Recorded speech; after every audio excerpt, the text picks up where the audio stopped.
오늘 살펴볼 하나님의 말씀은 베드로전서 1장입니다.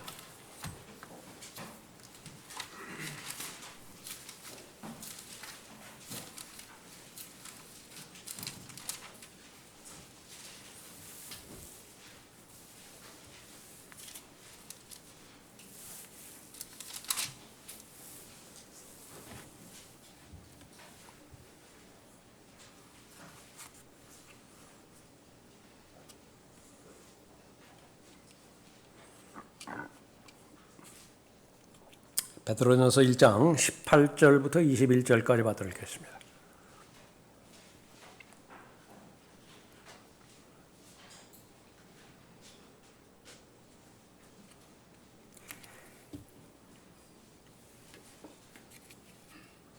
이는 너희가 아는 바와 같이 너희가 너희 조상들로부터 전통으로 이어받은 너희의 허망한 행실에서 은이나 금 같은 썩어진 것들로 구속된 것이 아니라 흠도 없고 점도 없는 어린 양 같은 그리스도의 보배로운 피로 된 것이기 때문이니라. 그는 실로 세상의 기초가 놓이기 이전에 미리 정해지셨으나 너희를 위하여 이 마지막 때에 나타나셨으며 너희는 그를 통하여 그를 죽은 자들로부터 살리셨고 그에게 영광을 주신 하나님을 믿는 자들이니 이는 너희 믿음과 소망이 하나님 안에 있게 하려는 것이라. 기도하겠습니다. 아버지 하나님, 저희들의 모든 경배를 기뻐 받아들여 주심을 감사드립니다. 하나님과는 무관한 채 약속도 언약도 없었던 잃어버림 받은 죄인이었지만 하나님의 자비 가운데 예수 그리스도의 보혈을 통하여 구원해 주시었고 하나님의 아들로 입양시켜 주셨으며 또 복음에 합당한 또 아들의 합당한 삶을 살 수 있도록 모든 여건을 구비시켜 주셨습니다. 그 가운데 무엇보다도 진리의 성경인 하나님의 말씀 저희들에게 허락해 주셔서 진리의 영이신 성령 하나님을 통하여 하나님의 말씀 잘 깨달을 수 있도록 인도해 주시고 또 지혜와 계시의 영인 성령 하나님을 통하여 저희들이 무엇을 믿어야 되고 또 어떻게 믿어야 되는 것인지 삶의 구체적인 적용에까지 돌보아 주심으로 인해서 말씀으로 인한 귀한 열매 맺을 수 있도록 인도해 주심을 감사드립니다.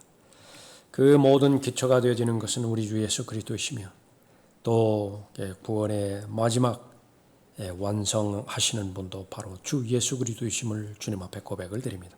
오늘 특별히 말씀을 통하여 예수 그리스도의 구원해 주신 그 구속 사역에 대해서 마음으로부터 감사하는 하나님의 자녀가 되게 해주시고 그 하나님의 말씀으로 인해서 힘과 또 도전을 얻을 수 있도록 귀히 역사해 주시기를 간구를 드립니다. 주 예수 그리스도의 이름으로 기도드렸습니다. 아멘. 왜 주님은 갈보리로 가셨는가라고 하는 제목으로 말씀드리겠습니다. 예수 그리스도께서 십자가에 달리신 목적은 바로 나 때문이다라고 하는 것이 믿음의 분량이 늘어날수록 그 정도가 다 달라지겠죠. 갓 예수 그리스도를 믿었을 때에 나를 위해 예수 그리스도께서 십자가에 달리셨다라고 하는 그 무게와 오늘 여러분이 나를 위해서 십자가에 달리셨다라고 하는 무게가 많이 다를 것입니다.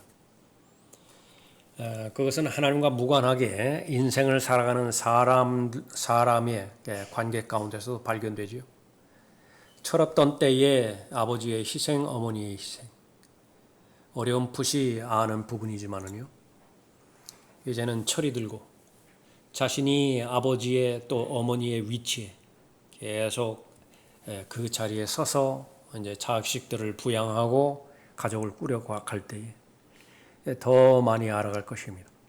그러니까 절정에 이르는 것은 이제는 더 이상 눈으로 그 부모를 보지 못하는 그런 시점에 다다를 때입니다. 해주는 것은 아무것도 없습니다.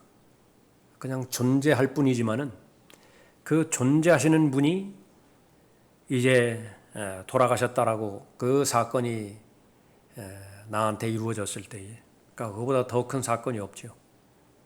그것은 바로 감사를 아는 사람이고 그 가치를 아는 사람입니다.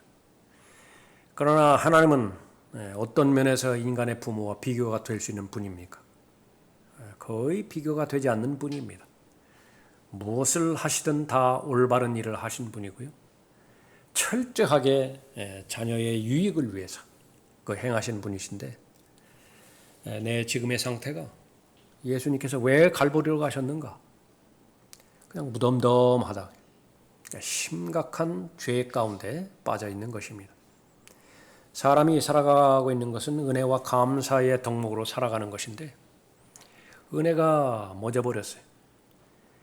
무엇인가가 은혜가 남용됐고요. 심지어는 악용될 여지가 있는 것입니다. 자신의 뜻을 관철시키기 위해서 심지어는 자신의 죄를 마음껏 짓기 위해서 하나님의 자비를 말하고 하나님의 은혜를 말하는 그런 타락한 지경에 있게 되어지는 것이죠. 그러나 하나님을 사랑하고 하나님을 존귀히 여기는 사람은 그런 사람이 아닌 것입니다. 왜 주님은 갈보리로 가셨는가? 그것은 바로 단 한 가지 이유인데 그것은 바로 나 때문이라고 말하고 있는 부분이죠. 믿음이 성장하면 성장할수록 두 가지 특징이 양극단에서 발견이 되어지는데 하나님의 거룩하심입니다. 하나님의 얼마나 공의로우시고 하나님께서 얼마나 거룩하신 분인가. 그 하나님의 자비와 사랑과 은총은 그야말로 측량할 수 없는 한량 없는 분이라고 하는 것을 계속해서 아는 것입니다. 또 하나의 극단은 무엇입니까? 그러니까 처음에는 내가 죄인인 것을 부인은 하진 않았지만 그런 대로 제법 쓸만한 사람이었죠. 그러나 하나님의 말씀의 빛의 조명으로 내 마음을 들이켜봤을 때 그 전에는 뿌옇게 햇빛이 들어오는 지하실이었지만요. 이제는 커튼을 활짝 열어놓았습니다.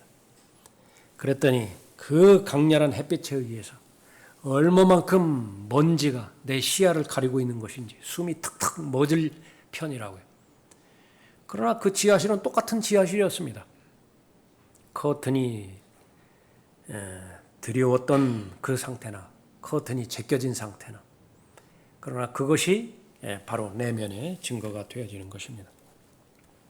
예수님께서 우리를 사랑하셨기 때문에 갈보리로 가셨습니다. 이 진리, 그것이 오늘 하나님 앞에 경배드리는 이 부분에 있어서 더욱더 여러분의 마음 가운데 잘 자리 잡힘으로 인해서 여러분의 삶의 모든 능력들이 이 십자가로부터 나오는 능력이 되어서 여러분 가운데 구원의 확신이 없는 사람이 있다고 한다면 구원의 확신을 갖게 되어지는 좋은 계기가 되길 바라고요. 또 구원받아서 하나님과 동행하는 믿음의 사람의 여정이라고 한다면 오늘 다시 한번 왜 주님께서 갈보리로 가셨는가? 그 말의 의미가 있는 것은 나는 왜 오늘도 수많은 사람들이 생을 마감하는데 하루 더 생명이 연장되는 것인가? 나에게 왜 이 고난이 다가왔는 것인가? 나에게 왜 이런 고통이 있는 것인가? 이제 그 질문에서 탈피해서 나는 왜 수없이 고통을 당하는 사람으로부터 자유로운 사람인가? 왜 나는 그런 고통과 인생의 그 어려움들로부터 자유롭게 하루하루 살아가고 있는 사람인가? 그 편에서 하나님의 자비와 사랑을 알고 감사드리는 여러분이 되시기 바랍니다. 왜 주님은 갈보리로 가셨는가? 첫 번째, 구원 계획을 완성하시기 위해서 갈보리로 가셨습니다. 20절 보십시오. 그는 실로 세상의 기초가 놓이기 이전에 미리 정해지셨으나 너희를 위하여 이 마지막 때에 나타나셨으며, 미리 정해지셨다라고 하는 말씀이 있죠.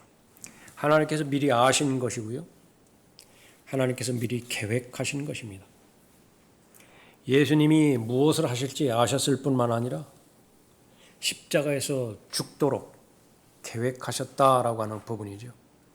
이 계획은 언제 성립이 된 것이냐? 죄가 사람의 마음에 들어오기 훨씬 전에 하나님의 마음에 있었던 것입니다. 아담이 에덴 동산에서 죄를 짓기 전부터 하나님의 마음 가운데 예수님의 십자가, 그것은 하나님의 정해진 계획이었습니다. 하나님의 미리하심 가운데서 정해진 부분이었죠. 세상의 기초가 놓인 이래로 죽임당한 어린 양이라. 요한계시록 13장 8절이죠. 세상의 기초가 놓이기 이전부터 예수 그리스도는 죽기로 계속 정해져 있는 것입니다. 거기서 벗어나질 못하는 거예요. 다만 때가 되어서 나타나셨지요. 무슨 목적으로? 죽으실 목적으로, 십자가에 가실 목적으로 오신 것입니다. 죄 문제를 해결할 수 있는 유일한 하나님의 계획입니다. 처음에는 아담을 하나님의 형상으로 창조해 주셨다. 하나님께서 기대를 하셨는데 그 기대에 저버리니까 갑작스럽게 혼란스러운 상황이 되어서 갑자기 플랜 B로 바꾸자. 그렇게 해서 십자가 사건이 일어난 것이 결코 아니라고 하는 사실을 아는 것입니다. 그것이 십자가에 대한 교리예요. 나는 길이요 진리요 생명이라. 나로 말미암지 않고는 아버지께로 올 사람이 아무도 없느니라. 이 한 가지 외에는 없다고 말씀하시는 부분입니다. 하나님께서는 모든 죄인이 죄에서 구원받기를 원하십니다. 지옥에서 벗어나기를 원하고 하나님과의 단절된 교제가 다시 회복되어서 하나님을 인격적으로 만나기를 바라는 것이죠. 바로 그것이 하나님의 구원 계획입니다. 끊임없이 타락한 아담의 본성이 추구하는 것은 인간의 노력으로 하나님과의 교제를 좀 확보하겠다라고 하는 것입니다. 그러나 그것은 하나님의 말씀에 따라서 불가능하다라고 하는 것을 보는 것입니다. 하나님 중심에서 벗어나서 자기 중심으로 돌아오는 상태를 자기의라고 말씀하십니다. 자기의의 목적은 자랑입니다. 끊임없이 자기 자랑을 하는 것이라고요. 자랑하기 위해서는 다른 사람과 비교를 해야 됩니다. 다른 사람보다 더 잘 믿었다라고 본인이 믿게 해야 되는 것이며 다른 사람보다 덜 죄를 지은 그 사람이라고 본인이 그렇게 확인하게 그렇게 되어지는 것이죠. 그러나 그 자랑거리가 자기의가 하나님을 만나지 못하게 만드는 본인이라 대상이라 그렇게 말하고 있습니다. 하나님께서 값없이 주신 선물입니다. 구원은 행위에서 난 것이 아니라고 말씀하셨고 절대로 자랑하지 못하게 할 목적으로 주셨다라고 말씀하십니다. 하나님은 자신의 아들을 십자가에 내어주셨죠. 모든 형식적인 종교로부터 구원하기 위함이었던 것입니다. 자기 의로부터 구원하기 위해서. 헛된 신들로부터 구원하기 위해서 오신 것입니다. 예수 그리스도께서는 왜 갈보리로 가셨는가? 그 한 가지 계획을 완성하기 위해서 가신 것입니다. 신실하신 하나님이십니다. 하나님께서 한번 계획을 하셨다라고 한다면 사람이 아니시기 때문에 그 계획을 완성하십니다. 하나님은 사람이 아니시기 때문에 한번 약속하신 말씀은 반드시 성취하고 마시는 것이죠. 십자가에 대한 하나님의 계획입니다. 그것은 바로 세상의 기초가 놓이기 이전에 정해진 것이고 그 이전에 세워진 하나님의 언약을 성취하기 위해서 갈보리로 가신 것입니다. 왜 주님은 갈보리로 가셨는가? 두 번째로 죄값을 치르기 위해서 갈보리로 가셨습니다. 18절을 보십시오. 이는 너희가 아는 바와 같이 너희가 너희 조상들로부터 전통으로 이어받은 너희의 허망한 행실에서 은이나 금 같은 썩어진 것들로 구속된 것이 아니라 흠도 없고 점도 없는 어린 양 같은 그리스도의 보배로운 피로 된 것이기 때문이라. 성경에서 언급하고 있는 이 구속이라고 하는 말을 우리가 잘 알아야 되죠. 구속 그러면 노예, 즉각적으로 떠올려야 됩니다. 노예와 상관없이 구속이라고 하는 말이 쓰여지지 않습니다. 노예시장, 바로 구속을 의미하고 있습니다. 값을 치르고 그 노예를 사서 목적은 다시는 노예 생활하지 않도록 하는 것이 목적입니다. 해방시켜주는 거예요. 종노릇하지 않도록 완벽하게 완전하게 해방시켜 주시는 것입니다. 그것이 바로 예수님께서 십자가에 죽으신 결과입니다. 죄의 노예로 묶여있는 인간의 상태는 하나님께서는 소망이 없는 생이라고 말씀하십니다. 반면에 죄의 노예로 묶여있지만 그 가운데서도 자유를 가지고 살아간다라고 사람들은 말하고 선포하고 또 그렇게 스스로 위로하고 있죠. 하나님께서는 하나님의 형상으로 사람을 창조하셨다. 하나님의 관점에서 볼 때의 의미 있는 것은 단 하나도 남김없이 다 사라져 버렸습니다. 남은 것은 뭐예요? 그냥 짐승과 같은 삶이에요. 짐승과 사람의 차이를 구분할 수 있는 것이냐? 하나님 보시기에는 없어요. 하나도 없어요. 그냥 본능만을 위해서 살아갑니다. 그것이 바로 노예의 비참한 삶인 것입니다. 하나님의 형상으로 창조된 사람의 진정한 목적은 무엇이에요? 오늘 여러분의 자리에 앉아 있는 것입니다. 하나님을 경배 드리는 참된 경배자로서 살아가는 거예요.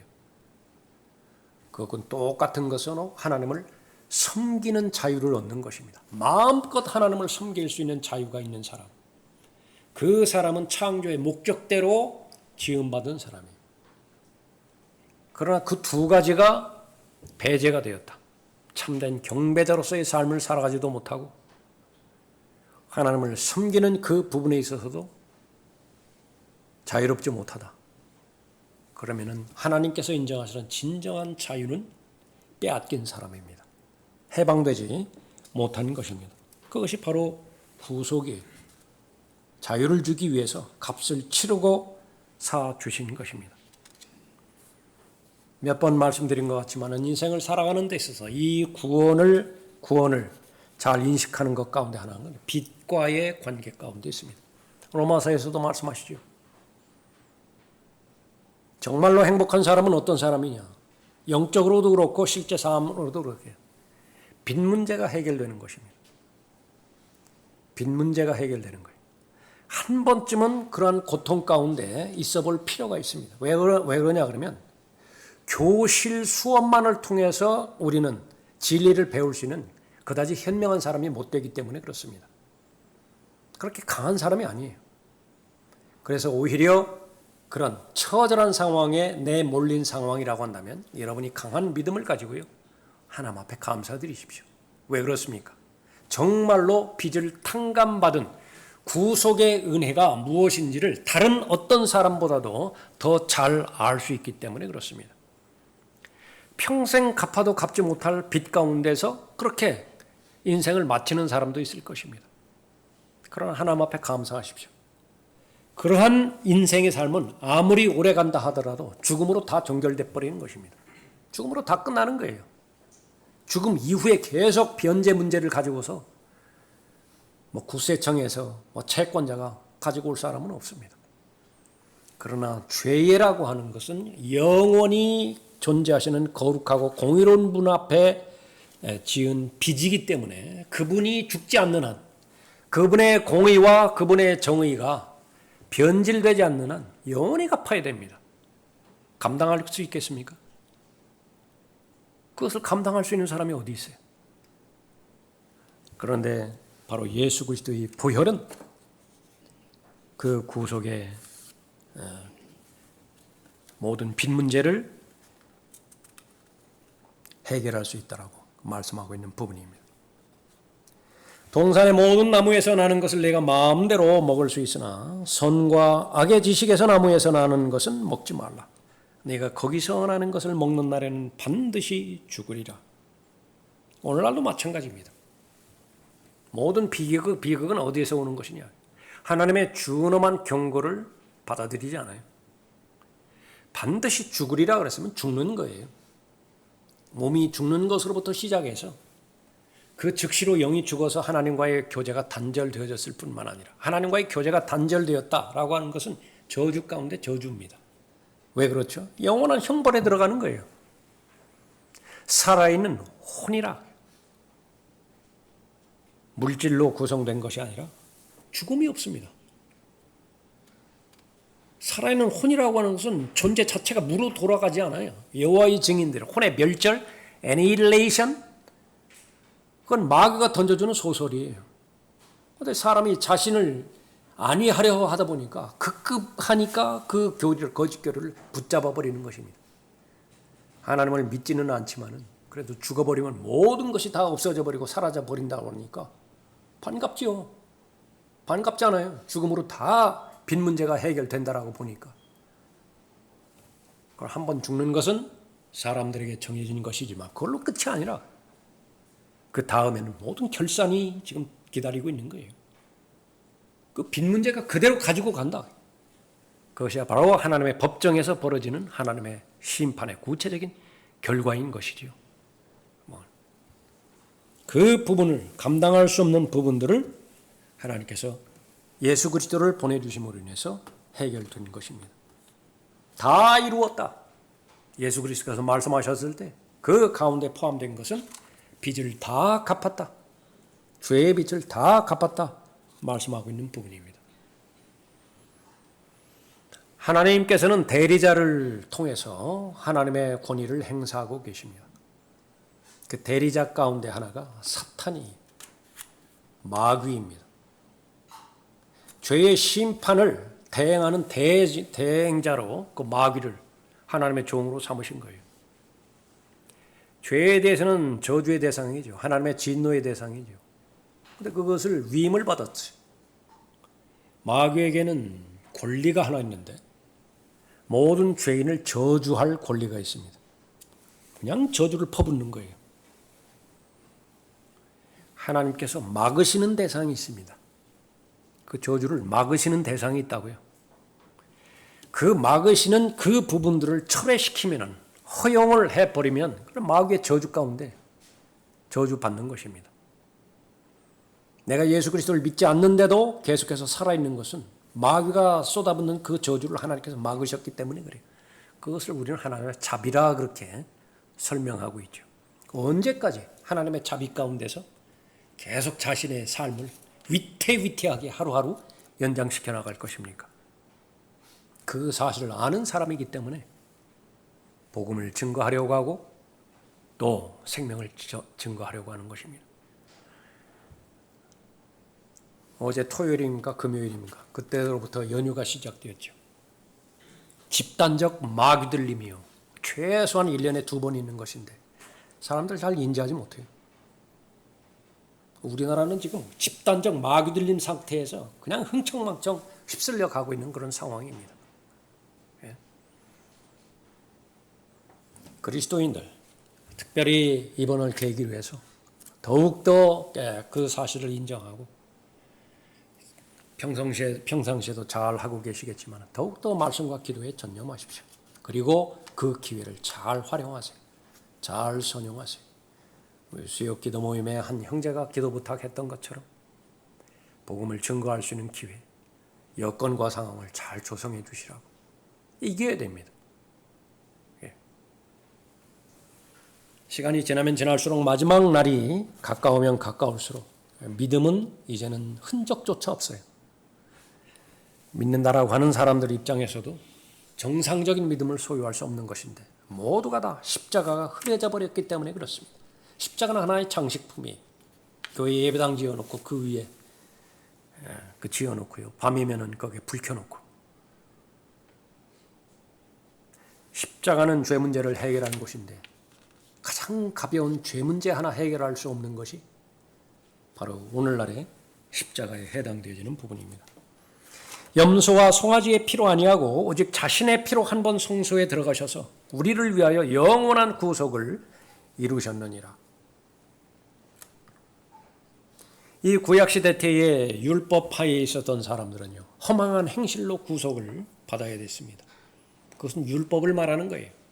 계속해서 율법을 지켜야 되고, 바로 이 어토운먼트 머니라고 하는 부분이 있습니다. 한 사람 한 사람의 그 속전에 해당되어지는 돈을 그렇게 해야 되는데 그것은 은으로 값을 쳤다고요. 그래서 여기서 나오는 본문에서 나오는 금과 은이 바로 그 부분입니다.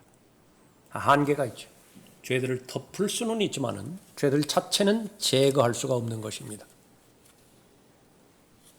그러나 일반 어린 양이 아닌 하나님의 어린 양이신 예수 그리스도께서 이 땅에 오셨을 때 짐승의 피가 아닌, 동물의 피가 아닌 하나님 자신의 피로 십자가 제단에서 온전히 드려졌을 때 죄들의 용서함은 물론이고 죄들이 제거되어지는 일이 발생을 했죠.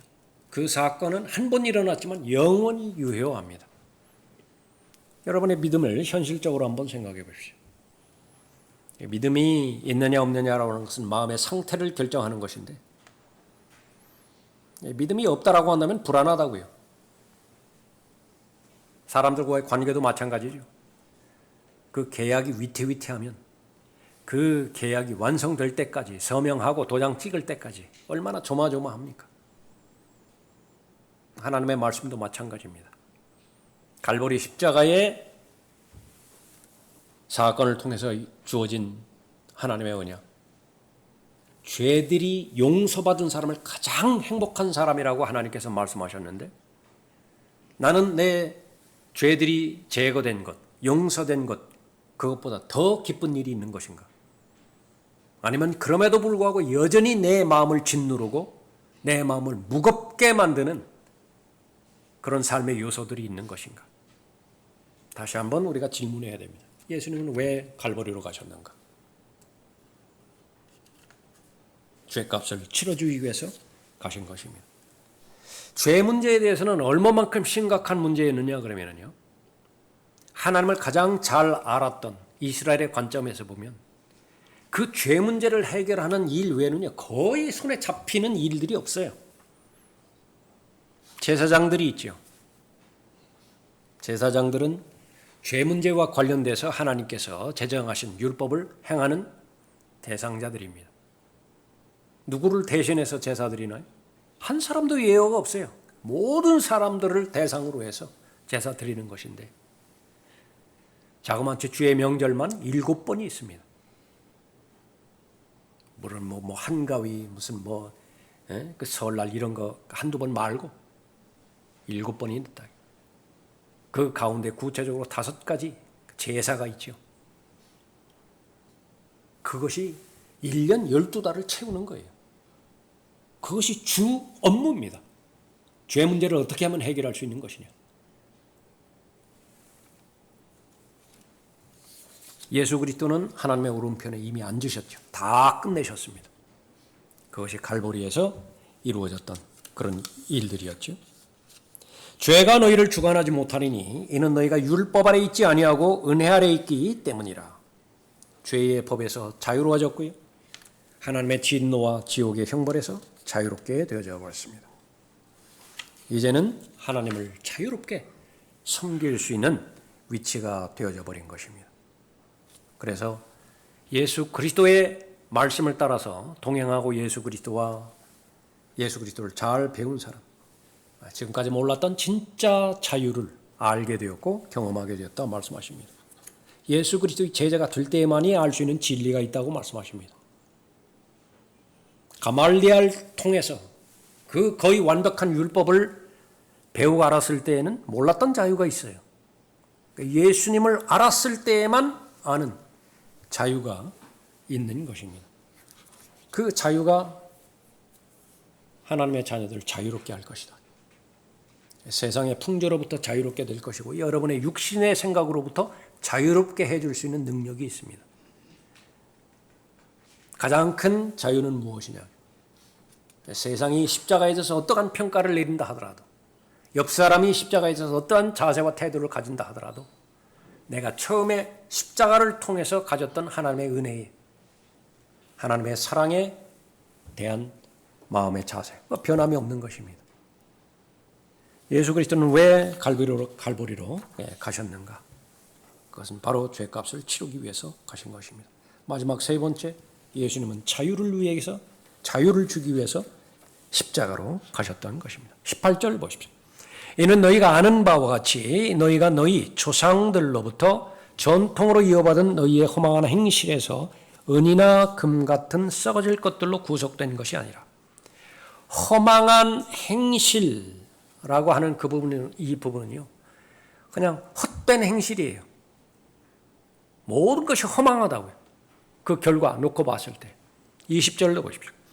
그는 실로 세상의 기초가 놓이기 전에 미리 정해주셨으나 너희를 위하여 이 마지막 때에 나타나셨으며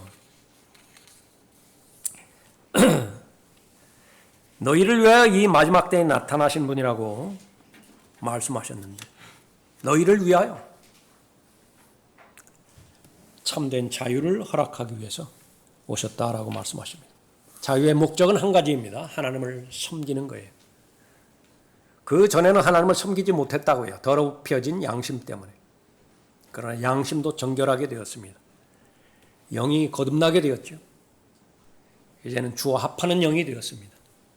얼마든지 하나님을 잘 섬길 수가 있게 되었는데 하나님을 섬기는 것, 섬기는 상태, 그 마음에 준비가 되어 있는 상태, 성경에서는 그것을 복이라고 말씀하십니다. 마지막 날들의 이 복은 사람들이 많이 바꾸어 버렸죠. 이익이 있어야 복이에요. 건강이라고 하는 이익이 있어야 하나님 잘 믿는다라고 그렇게 입증을 하는 것입니다. 예수 그리스도를 믿었더니 월세에서 전세로, 전세에서 자가로 계속해서 가야 돼요. 교회도 지하 교회에서 시작해서 계속해서 건물이 올라가고 그래야 예수 그리스도 잘 믿는 것이라고 결정을 내려버리는 것입니다.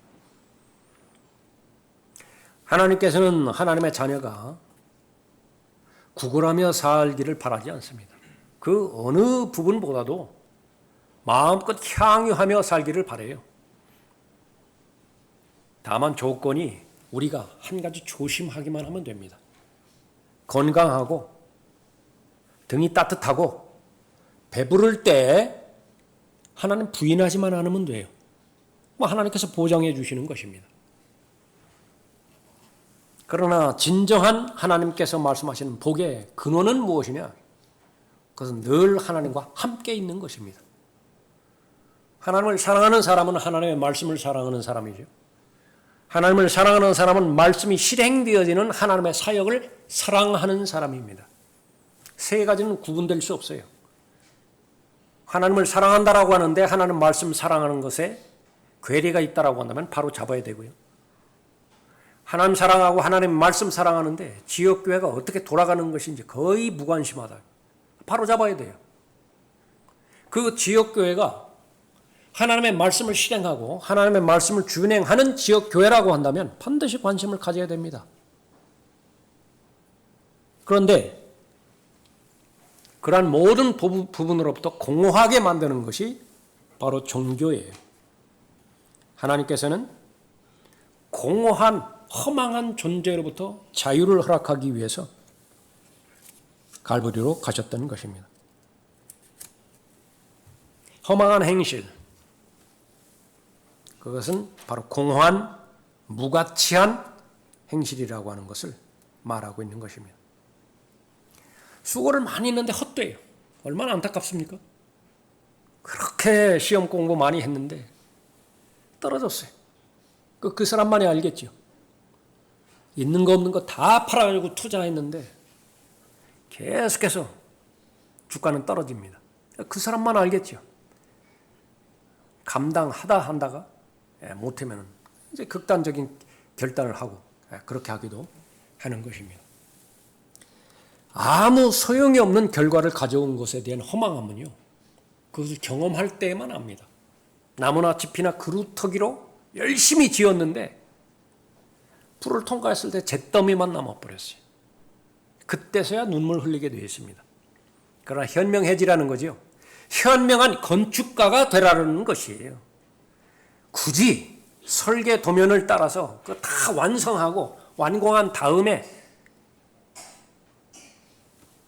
자연재해 때문에 무너지는 그 과정까지 끝까지 경험하고 나서야 하나님의 말씀을 신뢰하는 것이 아니라 술, 담배 실컷 해보고 결국은 간이 나빠지는 거구나, 폐가 망가지는 거구나, 그렇게 하지 말고 미리 경고할 때 현명하게 지혜롭게 하나님의 말씀이니 받아들이라고 말씀하는 것이죠. 사람이 온 세상을 얻고도 자신의 혼을 잃는다면 무슨 유익이 있겠느냐. 하나님은 창조주 하나님이시기 때문에 창조하는 목적이 있죠. 그 목적은 유익과 반드시 연결이 되어 있습니다. 세상 사람들도 창조적이어야 된다라고 그렇게 부르짖죠.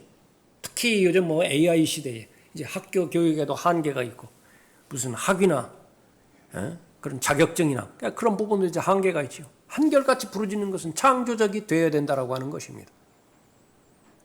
사람들도 그렇다고요. 다 어디서 베껴온 것입니까? 창조주 하나님으로부터 베껴온 것이에요.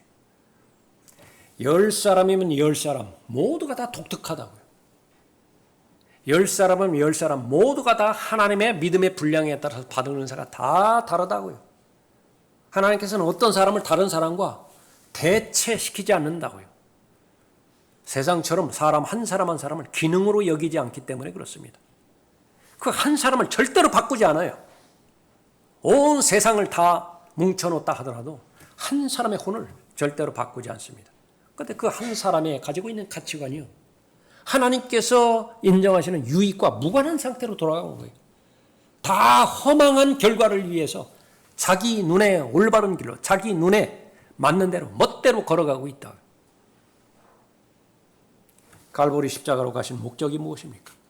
참된 자유를 주기 위해서인 것인데, 공허한 존재로부터 자유롭게 해주시기 위해서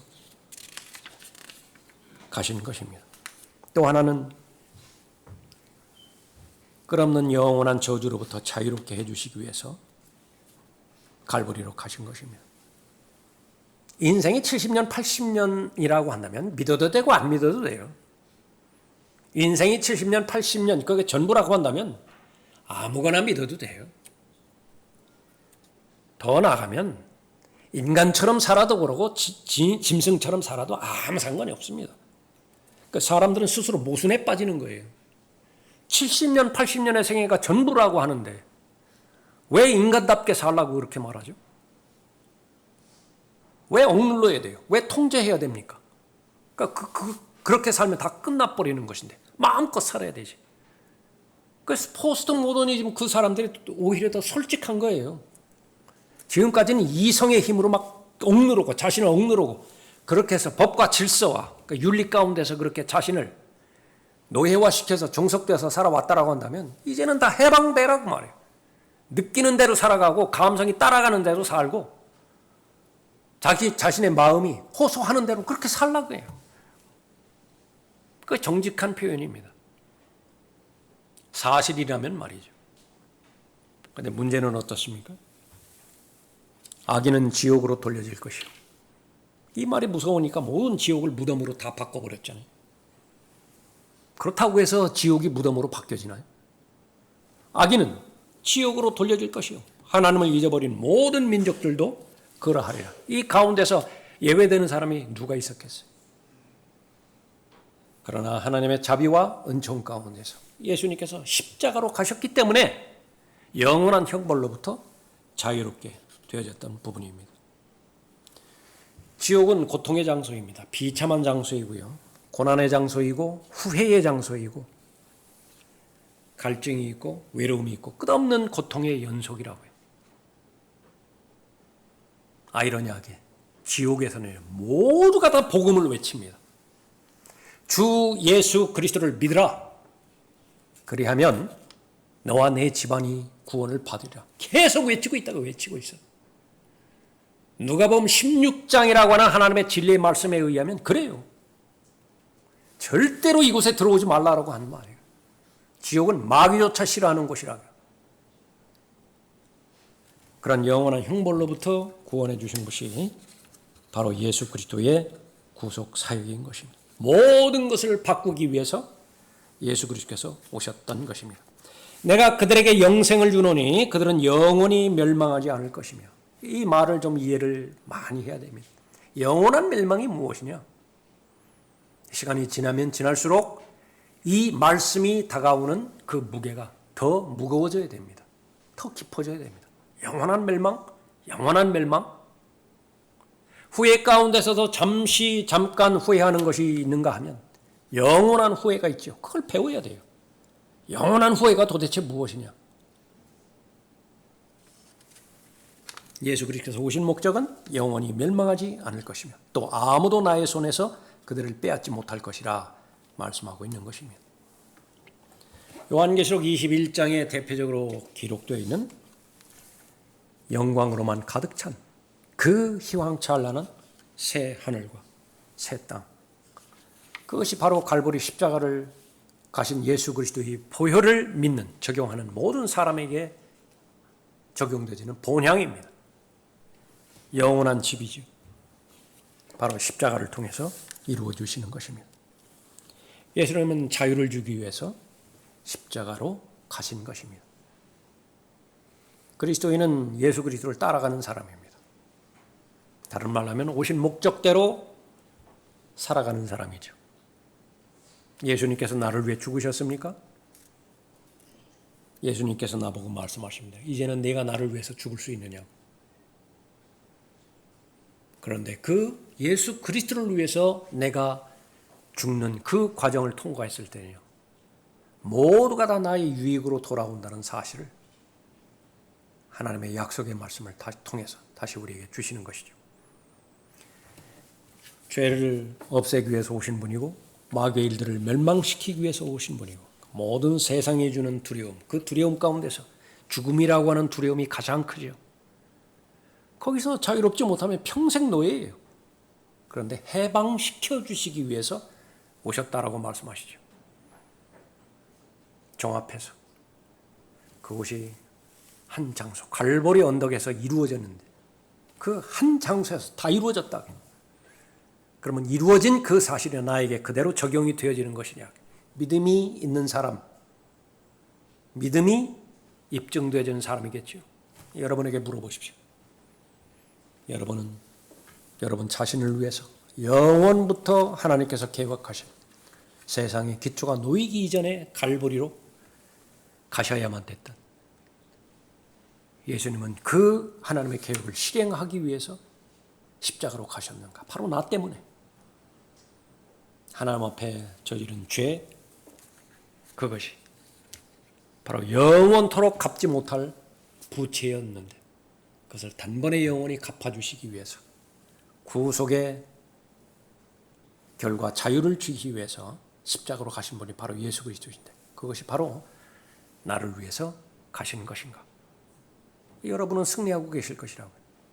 예수 그리스도의 보혈이 여러분에게 적용됐기 때문에 그렇습니다. 심지어 여러분이 노예의 상태라 하더라도 여러분이 이 세상과 시간과 공간 안에 제약을 받는다 하더라도 하나님께서는 여러분을 자유롭다고 말씀하십니다.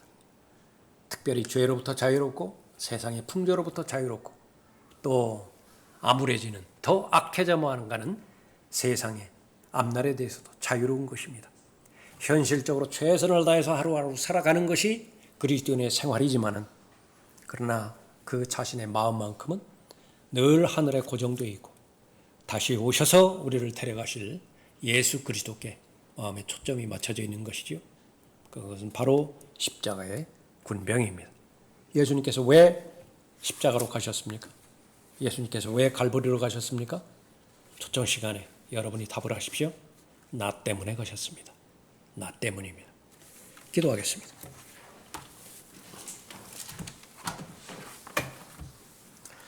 아버지 하나님, 이 마지막 날들의 아주 어려운 때라고 말씀하셨는데 특별히 십자가를 볼 수 없는 시대입니다. 십자가는 온갖 다양한 형태로 꾸며지고 왜곡되어지고 변조되어지고 변형되어서 그것은 사람을 죽일 수 있는 형틀의 역할을 이제는 더 이상 하지 않습니다. 어떠한 육신의 요소도 죽이지 못하고 어떠한 죄 문제도 죽이지 못함으로 인해서 오히려 사람들의 오락거리가 되어지고 장난거리가 되어짐으로 인해서 의도하지 않지만은 하나님의 아들을 다시 한번 짓밟아 멸시하는 그런 어리석은 짓들을 계속해서 행하고 있습니다. 가장 장 본인이 교회라고 하는 장소이고 또 가장 장 본인이 하나님을 믿는다라고 하는 그리스도인이라고 하는 사람들을 통해서 그 일들이 이루어지고 있습니다. 이 자리에 참석하는 사람 한 사람 그 마음의 상태와 심양을 주님께서 알고 계십니다. 절대로 그러한 진리의 길에서 벗어난 그런 여정 가운데 방치되지 않도록 하나님께서 보호해 주십시오. 주님께서 오시는 날이 가까워지면 가까워질수록 십자가가 더 선명해지고 더 명료화되어짐으로 인해서 삶을 하루하루 연장시켜 주시는 하나님의 의도와 목적을 계속해서 더 생생하게 인식하며 주님과 동행하는 복된 하루하루가 될 수 있도록 인도해 주시기를 간구드립니다. 하나님께서 모든 죄값을 해결해 주셨습니다. 마음껏 향유하는 구원받은 하나님의 자녀들 되도록 인도해 주십시오. 생명의 새로운 길에 넣어주셨습니다. 마음껏 걸어가고 마음껏 하나님과 동행하며 마음껏 하나님을 섬기는 하나님께서 부여해 주시는 자유를 마음껏 이용하는 하나님의 자녀들 되도록 복 주시기를 간구드립니다. 세상이 아무리 위협하고 협박하고 또 공갈로 다가온다 하더라도 공격한다 하더라도 거기에 전혀 주눅들지 않고 세상과 다르게 사는 데에 대해서 전혀 두려워하지 않는 세상으로부터 불러냄을 받은 빛의 자녀들로서의 그 십자가의 군명으로서의 그 자신의 신분으로 잘 살아갈 수 있도록 복 주시기를 간구드립니다. 주 예수 그리스도의 이름으로 기도드렸습니다. 아멘. 다 같이 일어나셔서